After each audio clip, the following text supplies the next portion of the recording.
Pour illustrer le propos, j'utiliserai un bateau de type slalom, mais aussi quelquefois un bateau de type freestyle.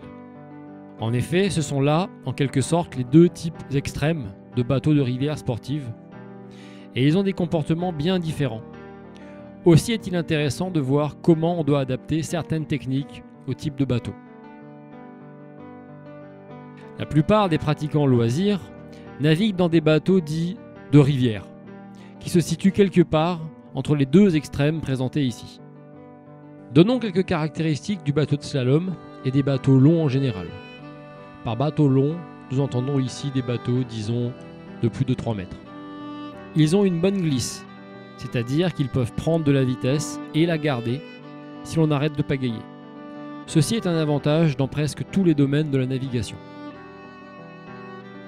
Ils pivotent assez mal sur eux-mêmes, ce qui leur permet d'assez bien garder une ligne, mais les handicape dès qu'il s'agit de manœuvrer. Ceci est un grand désavantage en rivière sportive. Ces bateaux se naviguent donc dans un souci d'utiliser au maximum les mouvements d'eau qui faciliteront les rotations. Les bateaux de freestyle, quant à eux, sont courts et à fond plat, ce qui leur donne une glisse assez médiocre en général. Sur le plat, ils poussent l'eau, ils perdent leur vitesse quasi instantanément lorsque l'on s'arrête de pagayer.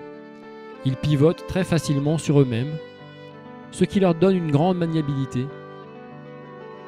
Ils sont peu volumineux aux pointes, ce qui signifie que la posture du pagayeur, sur l'avant ou sur l'arrière, sera encore plus importante que pour les autres bateaux.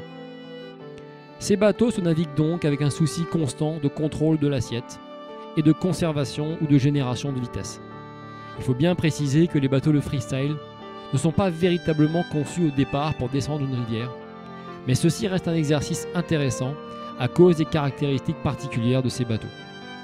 En ce qui concerne le meilleur choix de bateau pour descendre une rivière, c'est un vaste débat, et je me contenterai de donner cette idée générale selon laquelle il vaut mieux privilégier la maniabilité sur la vitesse, et qu'ainsi, le bateau le plus facile et le plus sain sera de taille moyenne, disons entre 2,30 m et 2,80 m, avec du volume aux pointes et un fond rond ou semi-rond, ce que l'on appelle aujourd'hui un bateau de crique.